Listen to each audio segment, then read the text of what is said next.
행복의 본질과 지속 가능한 행복의 추구. 안녕하십니까, 여러분?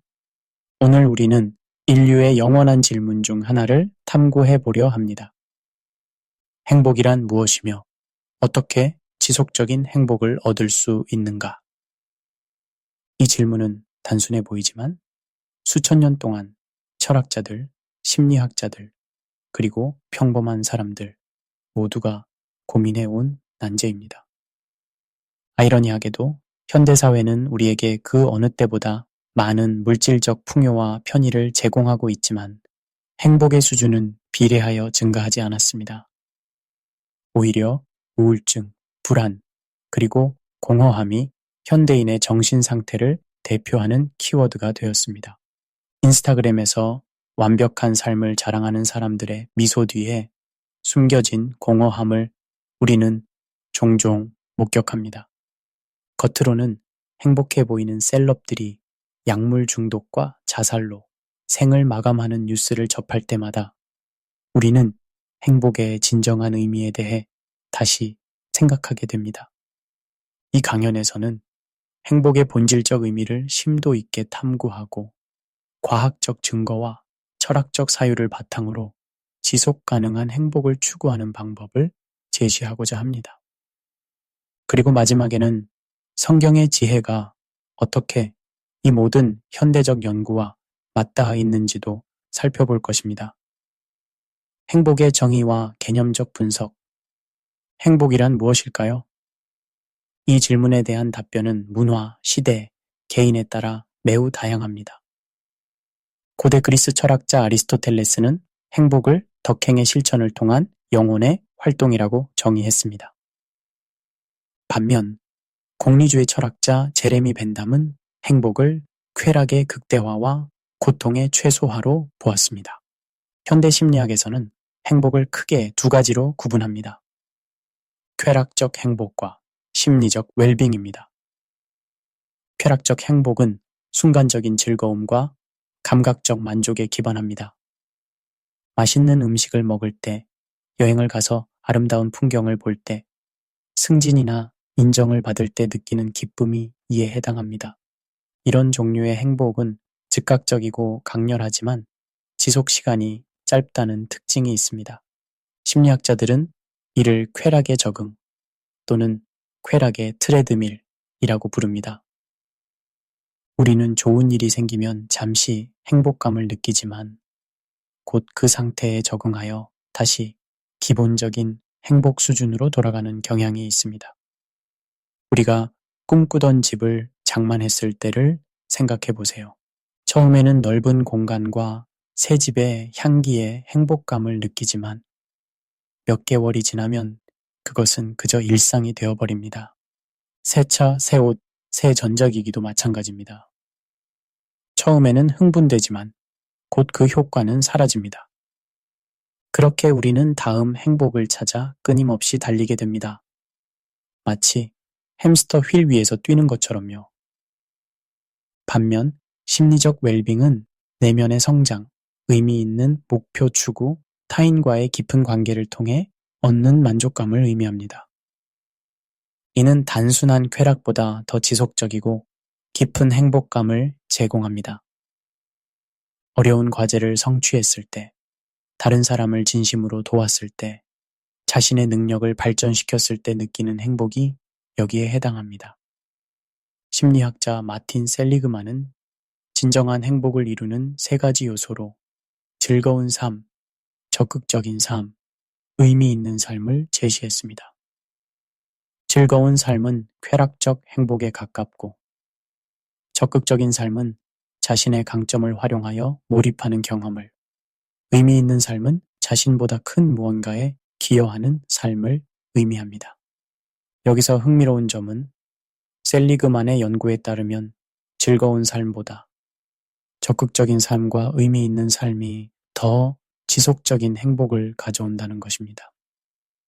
아이러니하게도 행복을 직접적으로 추구하기보다는 의미와 몰입을 추구할 때 더 큰 행복을 경험하게 됩니다. 물론 이런 구분이 절대적인 것은 아닙니다. 이상적인 삶은 쾌락적 행복과 심리적 웰빙이 조화롭게 공존하는 상태일 것입니다. 단기적인 즐거움도 삶의 활력소가 되지만 그것만으로는 깊은 만족감을 얻기 어렵습니다. 마찬가지로 의미만을 추구하며 즐거움을 완전히 배제한 삶 역시 균형이 잡히지 않았다고 볼 수 있습니다. 결론적으로 행복이란 단순한 즐거움의 상태가 아니라 자신의 잠재력을 발휘하고 의미 있는 관계를 형성하며 더 큰 목적에 기여하는 포괄적인 웰빙의 상태라고 할 수 있습니다. 이는 일시적인 감정이 아닌 지속적인 삶의 자세와 관련이 있습니다. 행복을 결정하는 요소들에 대한 과학적 분석, 행복이 무엇인지 정의했다면 이제 무엇이 행복을 결정하는지 살펴보겠습니다. 심리학자 소냐 류보머스키와 그의 동료들이 수행한 획기적인 연구에 따르면 인간의 행복은 3가지 주요 요인에 의해 결정됩니다. 첫째, 약 50%는 유전적 요인에 의해 좌우됩니다. 이는 우리가 태어날 때부터 가지고 있는 기본적인 성격과 기질을 의미합니다. 일부 사람들은 타고난 행복 기준점이 높아 동일한 상황에서도 더 긍정적으로 반응하는 경향이 있습니다. 반면 어떤 사람들은 생물학적으로 불안이나 우울에 더 취약할 수 있습니다. 이것은 꽤 시니컬한 사실이 아닐까요? 우리의 행복 중 절반은 이미 태어날 때 결정되어 있다니. 인생이라는 게임에서 어떤 이들은 이미 앞선 출발선에서 시작하는 셈입니다. 열심히 노력하면 누구나 행복해질 수 있다는 자기계발서의 달콤한 약속이 얼마나 허황된 것인지 보여주는 대목이죠. 하지만 너무 비관할 필요는 없습니다. 유전적 요인이 중요하다고 해서 우리의 행복이 완전히 결정되어 있다는 의미는 아닙니다. 오히려 이는 각자의 출발점이 다를 수 있음을 인정하고 자신에게 맞는 행복 전략을 찾아야 한다는 것을 시사합니다. 둘째, 약 10%만이 외부 환경 요인에 의해 결정됩니다. 여기에는 돈, 명성, 외모, 건강 상태 등이 포함됩니다. 이 사실은 우리 사회의 대부분의 가정과 정면으로 충돌합니다. 우리는 더 많은 돈, 더 좋은 직업, 더 큰 집, 더 멋진 차가 우리를 행복하게 만들 것이라고 믿으며 살아갑니다. 하지만 연구 결과는 이런 외부 조건이 생각보다 행복에 미치는 영향이 제한적임을 보여줍니다. 프린스턴 대학의 데니얼 카너먼과 앵거스 티턴의 연구에 따르면 연간 소득이 약 7만 5천 달러를 넘어서면 더 이상 일상적인 행복감이 증가하지 않는다고 합니다. 물론 이 금액은 지역과 시대에 따라 다를 수 있지만 기본적인 필요가 충족된 이후에는 추가적인 부가 행복으로 직결되지 않는다는 점은 분명합니다. 여기서도 아이러니를 발견할 수 있습니다. 우리 사회는 GDP 성장, 소득 증가, 소비 확대를 최우선 가치로 삼고 있지만 이런 것들이 실제로 행복에 기여하는 바는 생각보다 미미합니다. 마치 잘못된 나침반을 들고 행복이라는 목적지를 찾아 헤매는 것과 같습니다. 셋째, 나머지 40%는 개인의 의식적인 선택과 습관에 의해 결정됩니다. 이것이 바로 우리가 직접 통제할 수 있는 영역입니다. 감사하는 마음을 기르고 친절을 베풀며 의미 있는 관계를 형성하고 목표를 향해 노력하는 등의 일상적인 선택과 습관이 여기에 해당합니다.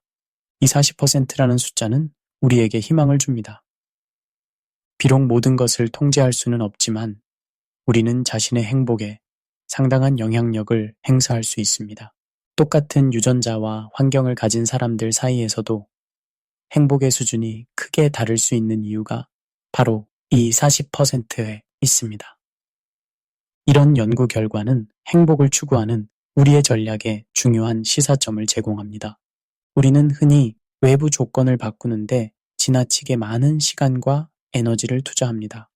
더 좋은 직장을 구하고 더 큰 집으로 이사하고 더 비싼 물건을 사는 것이 행복의 지름길이라고 믿습니다. 하지만 이런 접근법은 행복에 단지 10%만 기여하는 요소에 집중하는 것입니다. 대신 우리는 40%의 영역, 즉 자신의 생각, 태도, 습관, 행동에 더 많은 관심을 기울여야 합니다.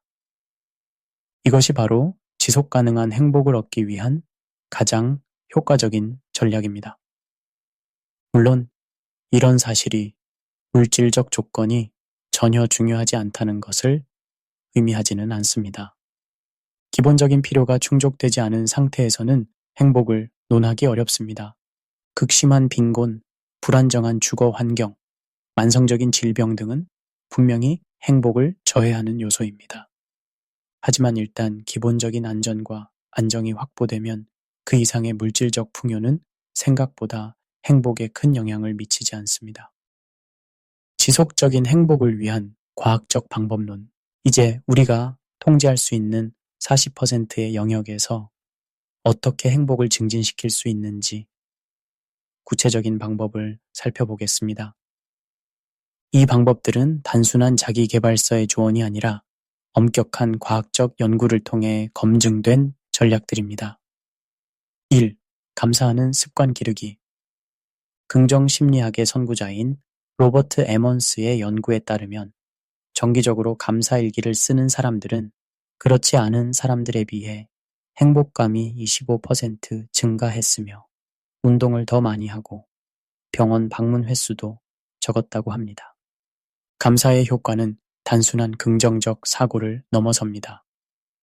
감사는 우리의 뇌를 재구성하여 긍정적인 측면에 더 주의를 기울이게 만듭니다.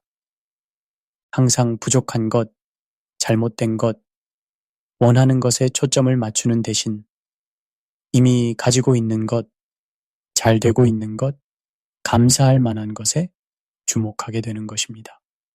여기서 흥미로운 점은 감사할 만한 큰 일이 없더라도 작은 것에 감사하는 습관이 효과적이라는 것입니다.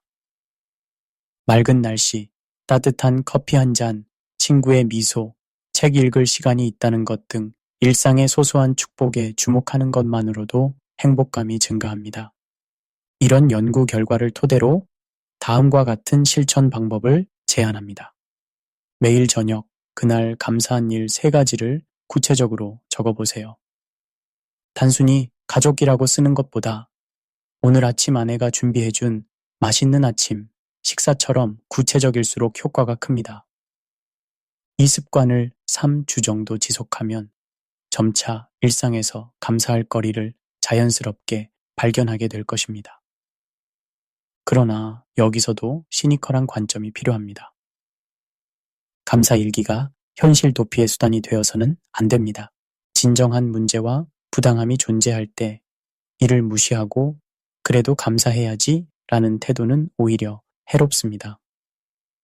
감사는 현실 인식과 균형을 이루어야 합니다. 2. 의미 있는 목표 설정하기. 행복한 삶은 목적 의식과 밀접한 관련이 있습니다. 심리학자 미하이 칙센트미하이의 몰입 이론에 따르면 우리는 자신의 능력을 적절히 도전적인 과제에 투입할 때 가장 깊은 만족감을 느낍니다. 여기서 중요한 것은 목표의 성격입니다. 모든 목표가 동등한 행복을 가져오지는 않습니다. 심리학자 팀 캐서의 연구에 따르면 돈, 명성, 외모 같은 외적 목표보다 성장, 관계, 공동체, 기여 같은 내적 목표를 추구할 때 더 큰 행복감을 경험합니다. 예를 들어 100만장자가 되겠다는 목표보다 내가 정말 가치 있다고 생각하는 일을 통해 재정적 안정을 이루겠다는 목표가 더 지속적인 행복을 가져옵니다. 인스타그램에서 팔로워 10만 명을 모으겠다는 목표보다 내 경험과 지식을 공유하여 다른 사람들에게 도움이 되겠다는 목표가 더 의미 있습니다. 물론 이것은 물질적 성공이나 인정을 추구하는 것이 잘못되었다는 의미는 아닙니다. 문제는 이런 외적 성취를 최종 목적지로 보는 관점입니다. 외적 성취가 자아실현이나 타인에 대한 기여 등 같은 더 큰 목적을 위한 수단이 될 때 그것은 진정한 의미를 가질 수 있습니다. 여기서도 사회적 아이러니를 발견할 수 있습니다. 우리 사회는 성공의 지표로 재산, 지위, 명성 같은 주로 외적인 것들에 집착합니다. 학교에서는 좋은 대학에 가기 위한 경쟁을, 직장에서는 승진과 연봉 인상을 위한 경쟁을 부추깁니다. 하지만 이런 외적 성취만으로는 깊은 행복과 만족을 얻기 어렵다는 것이 연구 결과로 밝혀졌습니다. 의미 있는 목표를 설정하기 위해서는 자신의 가치관을 명확히 하는 것이 중요합니다. 무엇이 진정으로 내게 중요한가? 어떤 일을 할 때 가장 활기차고 생동감을 느끼는가? 내가 세상에 어떤 기여를 하고 싶은가? 이런 질문에 대한 답을 찾는 과정이 곧 의미 있는 목표를 발견하는 과정입니다. 세 번째, 관계를 소중히 하기. 행복 연구에서 가장 일관되게 나타나는 결과 중 하나는 인간관계의 중요성입니다.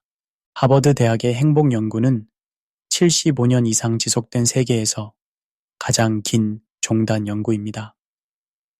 이 연구의 현 책임자인 로버트 월딩거는 좋은 관계가 우리를 더 행복하고 건강하게 만든다는 것이 이 75년 연구의 가장 명확한 메시지라고 말합니다. 흥미로운 점은 관계의 양보다 질이 더 중요하다는 것입니다. 수백 명의 소셜미디어 친구보다 몇 명의 깊고 의미 있는 관계가 행복에 더 큰 영향을 미칩니다. 일리노이 대학의 연구에 따르면 사람들이 의미 있는 대화를 나눌 때 행복감이 크게 증가하지만 일상적인 잡담은 행복에 거의 영향을 미치지 않는다고 합니다.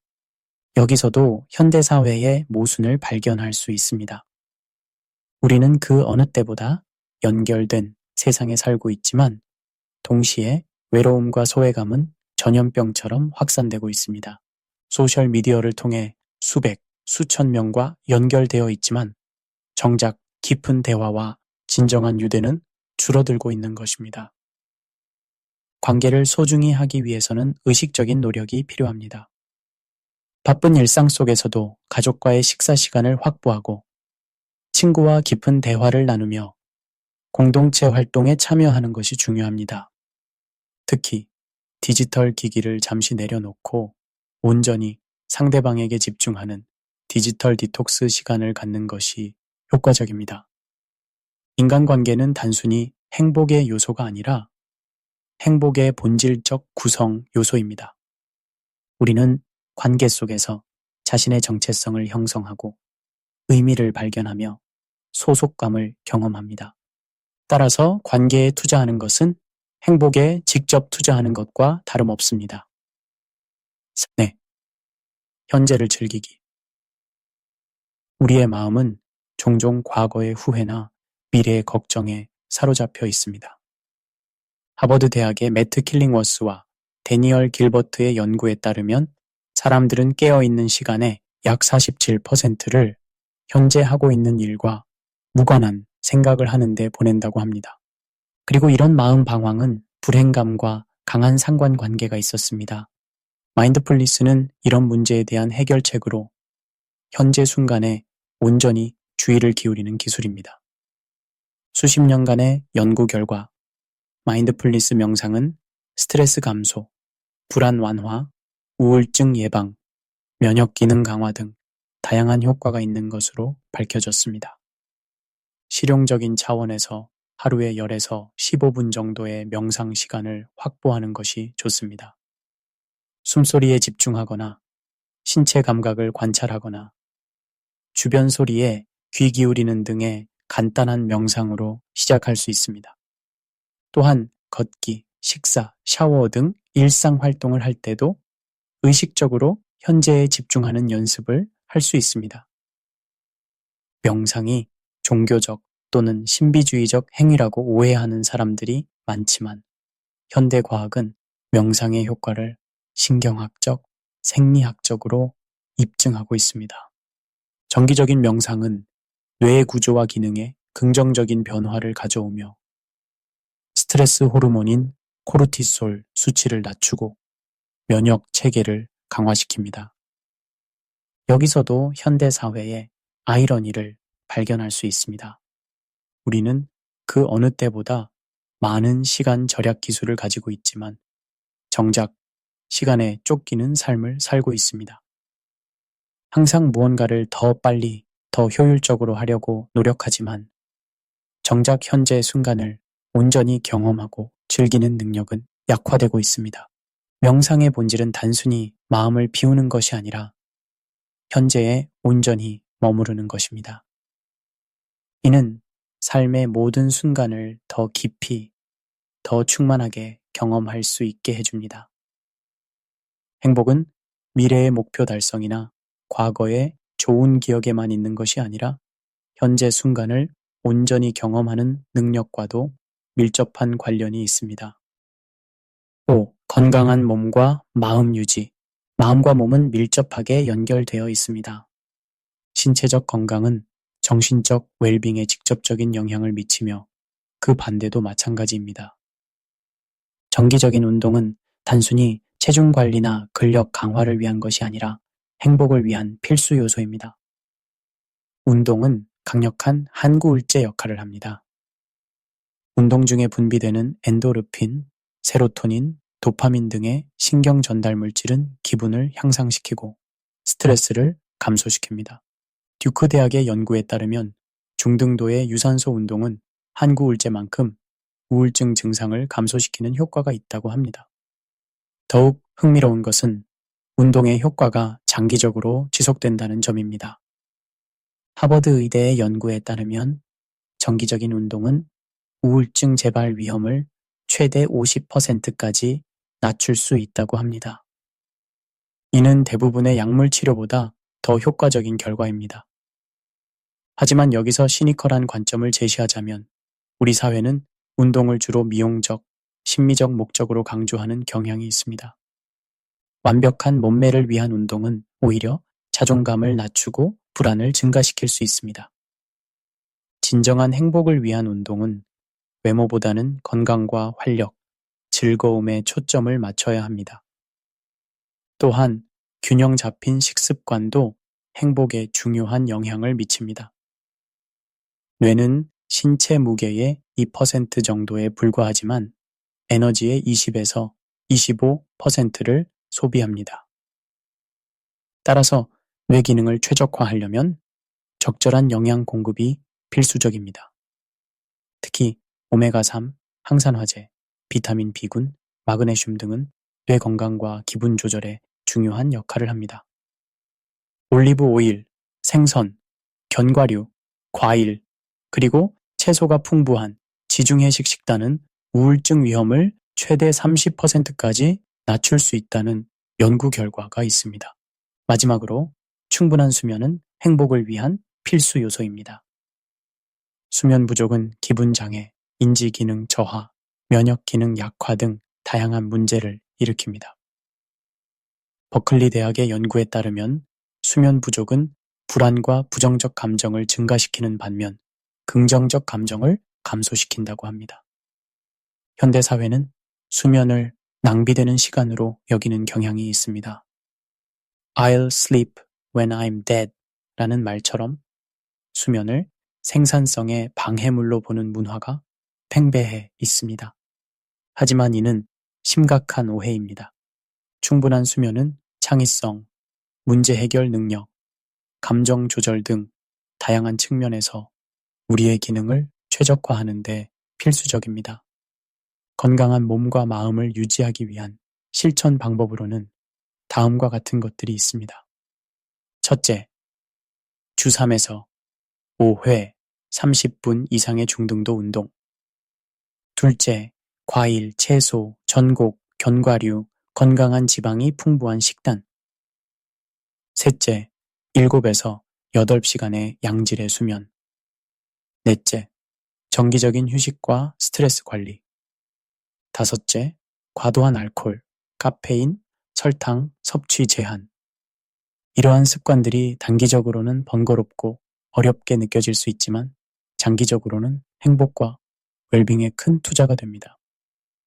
제4장 행복의 실천을 위한 종합적 접근법. 지금까지 우리는 행복의 정의, 행복을 결정하는 요소들, 그리고 행복을 증진시키는 구체적인 방법들을 살펴보았습니다. 이제 이 모든 것을 종합하여 일상에서 실천할 수 있는 접근법을 제시하고자 합니다. 1. 행복의 패러독스 이해하기. 행복 추구에 있어 가장 큰 역설 중 하나는 행복을 직접적으로 추구할수록 오히려 행복에서 멀어질 수 있다는 점입니다. 심리학자 이리아 브로닌스키는 이를 행복의 역설이라고 부릅니다. 예를 들어 나는 행복해져야 해 라는 생각에 집착하면 현재의 상태와 이상적인 상태 사이의 격차에 더 주목하게 되어 오히려 불행감이 증가할 수 있습니다. 또한 자신의 감정 상태를 지나치게 모니터링하면 자연스러운 감정의 흐름이 방해받을 수 있습니다. 이런 역설을 해결하는 방법은 행복 자체보다는 행복을 가져오는 활동과 과정에 집중하는 것입니다. 의미 있는 일에 몰입하고 좋은 관계를 발전시키며 자신의 강점을 활용하는 데 초점을 맞추면 행복은 자연스럽게 따라오는 부산물이 될 것입니다. 여기서 철학자 존 스튜어트 밀의 말을 인용하면 적절할 것 같습니다. 행복은 옆문으로 들어온다. 그것을 직접 추구하는 사람들은 결코 그것을 찾지 못한다. 두 번째, 개인화된 행복 전략 개발하기. 행복은 매우 개인적인 경험입니다. 모든 사람에게 똑같이 적용되는 행복의 공식은 없습니다. 각자의 성격, 가치관, 환경, 목표에 따라 행복을 위한 최적의 전략이 달라질 수 있습니다. 예를 들어 외향적인 사람은 사회적 상호작용을 통해 에너지를 얻는 반면 내향적인 사람은 혼자만의 시간을 통해 충전할 수 있습니다. 성취 지향적인 사람은 목표 달성을 통해 행복을 느끼는 반면 관계 지향적인 사람은 깊은 유대감을 통해 행복을 경험할 수 있습니다. 자신의 독특한 행복 방정식을 발견하기 위해서는 자기 성찰과 실험이 필요합니다. 다양한 활동, 환경, 관계를 경험해보고 무엇이 자신에게 진정한 행복과 만족을 가져오는지 관찰하세요. 그리고 이를 바탕으로 자신만의 행복 전략을 개발하세요. 여기서 한 가지 실용적인 방법은 행복 저널을 작성하는 것입니다. 매일 또는 매주 자신이 언제 가장 행복하고 활기찼는지, 어떤 활동이 가장 만족스러웠는지, 어떤 상황에서 불행감을 느꼈는지 등을 기록하세요. 시간이 지나면서 패턴이 드러날 것이고, 이를 통해 자신의 행복 방정식을 더 잘 이해할 수 있을 것입니다. 세 번째, 사회적 환경 개선하기. 개인적인 노력만으로는 한계가 있습니다. 우리는 사회적 존재이기 때문에 주변 환경과 문화에 큰 영향을 받습니다. 따라서 지속적인 행복을 위해서는 사회적 환경을 개선하는 것도 중요합니다. 가장 가까운 환경부터 시작해 보세요. 가족, 친구, 직장 동료와의 관계를 개선하고 서로 지지하고 격려하는 문화를 만들어 가세요. 자신의 가치관과 맞지 않는 독성적인 관계는 과감히 정리하거나 거리를 두는 것이 필요할 수도 있습니다. 더 나아가 지역사회와 더 큰 공동체에도 관심을 가져보세요. 자원봉사, 지역활동 참여, 사회문제 해결을 위한 노력 등은 자신의 행복뿐만 아니라 타인의 행복에도 기여할 수 있습니다. 이는 의미 있는 삶의 핵심 요소인 자신보다 큰 무언가에 기여하는 것을 실천하는 방법이기도 합니다. 여기서도 시니컬한 관점을 제시하자면 현대 사회는 개인의 행복을 지나치게 개인화하는 경향이 있습니다. 내 행복은 내 책임이야 라는 식의 자기계발 철학이 팽배해 있지만 이는 행복에 영향을 미치는 사회적, 구조적 요인을 간과하는 접근법입니다. 진정한 행복은 개인적 노력과 사회적 환경 개선이 균형을 이룰 때 가능합니다. 네 삶의 불확실성과 변화를 받아들이기. 행복에 대한 또 다른 오해는 완벽한 상태로서의 행복 개념입니다. 많은 사람들이 행복을 모든 문제와 고통이 사라진 이상적인 상태로 생각합니다. 하지만 이는 현실적이지 않은 기대입니다. 인생은 본질적으로 불확실하고 변화무쌍합니다. 아무리 행복한 삶을 살아도 실패, 상실, 질병, 노화 등은 피할 수 없는 현실입니다. 따라서 진정한 행복은 이런 불확실성과 변화를 받아들이고 그 속에서도 의미와 가치를 찾는 능력에 있습니다. 불교의 핵심 가르침 중 하나인 무상은 모든 것이 변화하고 사라진다는 사실을 받아들이는 것이 고통에서 벗어나는 길이라고 말합니다. 서양 철학에서도 스토아 철학자들은 통제할 수 없는 외부 환경보다는 자신의 태도와 반응에 초점을 맞추는 것이 행복의 열쇠라고 가르쳤습니다. 실용적인 차원에서 이는 실패와 좌절을 성장의 기회로 받아들이고 불확실성을 삶의 흥미로운 측면으로 인식하며 완벽주의적 기대를 버리는 것을 의미합니다. 또한 현재 가진 것에 감사하되 그것이 언제든 변할 수 있다는 사실을 인정하는 태도를 말합니다. 행복은 고통의 부재가 아니라 고통 속에서도 의미와 가치를 발견하는 능력입니다. 빅터 프랭클의 말을 빌리자면 인간은 상황에 의해 결정되는 것이 아니라 상황에 대해 어떤 태도를 취할 것인지 결정할 수 있는 자유를 가지고 있다는 것입니다. 제5장 성경적 관점에서 본 행복의 본질.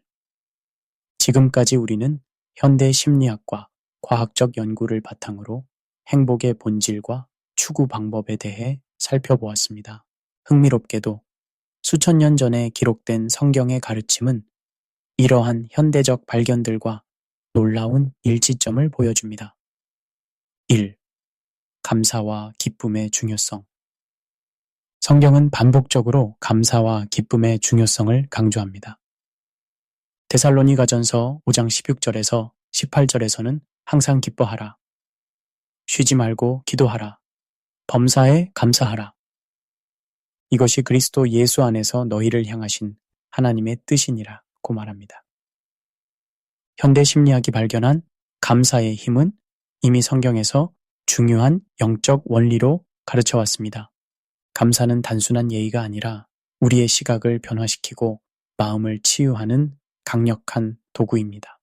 시편 기자는 시편 107장 1절에 여호와께 감사하라. 그는 선하시며 그 인자하심이 영원함이로다 라고 노래했습니다. 이는 감사가 단순히 좋은 상황에서만 나오는 것이 아니라 모든 상황에서 하나님의 선하심을 인식하는 태도임을 보여줍니다. 2. 물질주의를 넘어선 가치 추구. 현대 연구가 물질적 풍요와 행복 사이에 약한 상관관계를 발견한 것처럼 성경도 물질주의의 한계를 경고합니다. 예수님은 사람의 생명이 그 소유의 넉넉함에 있지 아니하니라 라고 누가복음 12장 15절에서 가르치셨습니다. 전도서의 저자는 전도서 1장 2절에서 말하기를 부와 명예를 추구했지만 결국 그것이 헛되고 헛되며 헛되고 헛되니 모든 것이 헛되도다 라는 결론에 도달했습니다. 그는 인생의 참된 의미는 물질적 성취가 아니라 하나님을 경외하고 그의 명령을 지키는 것에 있다고 결론지었습니다. 디모데전서 6장 6절에서 8절에서는 그러나 자족하는 마음이 있으면 경건은 큰 이익이 되느니라.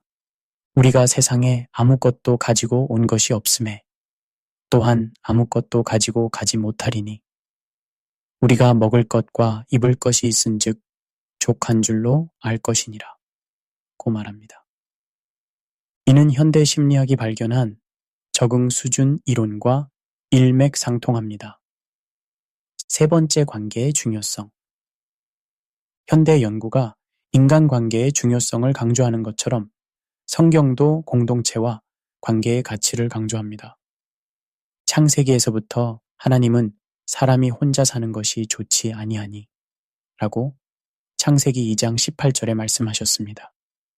예수님은 모든 계명 중 가장 큰 두 계명으로 내 마음을 다하고 목숨을 다하고 뜻을 다하여 주 너의 하나님을 사랑하라와 내 이웃을 네 자신과 같이 사랑하라 라고 마태복음 22장 37절에서 39절까지에서 말씀하셨습니다.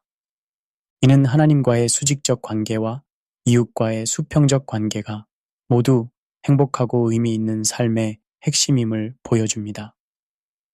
고린도전서 13장 1절에서는 사랑의 중요성을 강조하며 내가 사람의 방언과 천사의 말을 할지라도 사랑이 없으면 소리나는 구리와 울리는 꽹과리가 되고 라고 말합니다. 이는 모든 성취와 재능이 사랑이라는 관계적 가치 없이는 공허하다는 것을 의미합니다. 네 번째, 의미와 목적의 추구. 현대 심리학이 의미 있는 목표의 중요성을 강조하는 것처럼 성경도 우리 삶의 더 큰 목적과 의미를 강조합니다.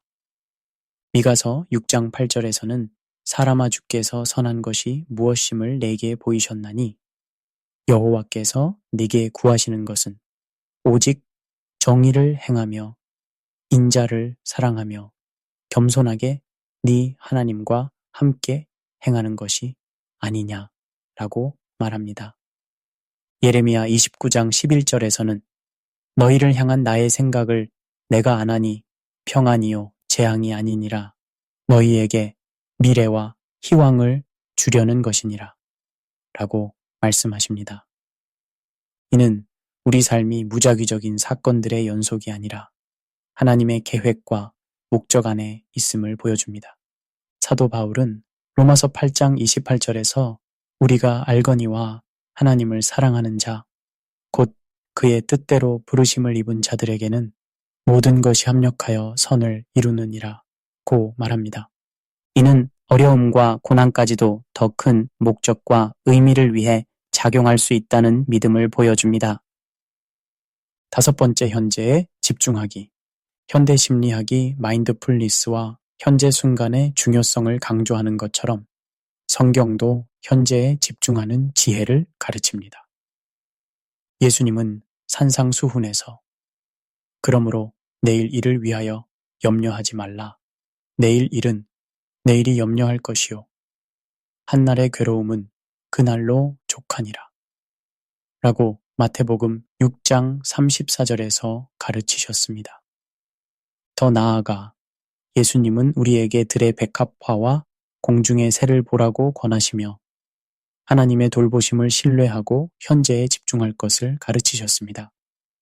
시편 46장 10절에서는 너희는 가만히 있어 내가 하나님 됨을 알지어다 라고 말합니다.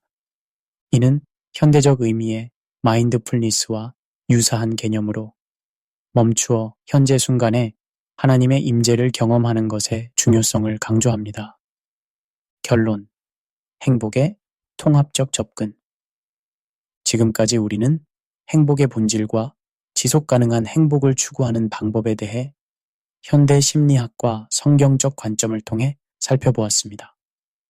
흥미롭게도 이 두 관점은 많은 부분에서 일치합니다. 행복은 단순한 감정적 상태가 아니라 의미, 목적, 관계, 성장, 감사가 조화롭게 어우러진 삶의 방식입니다. 행복은 외부에서 오는 것이 아니라 우리의 생각, 태도, 선택에서 비롯됩니다. 성경은 마음의 지혜를 얻는 자는 자기 영혼을 사랑하고 명철을 지키는 자는 복을 얻느니라 라고 잠언 19장 8절에서 말합니다. 이는 행복이 단순한 감정이 아니라 지혜로운 삶의 방식과 관련이 있음을 보여줍니다. 지속 가능한 행복을 위해서는 다음과 같은 통합적 접근이 필요합니다.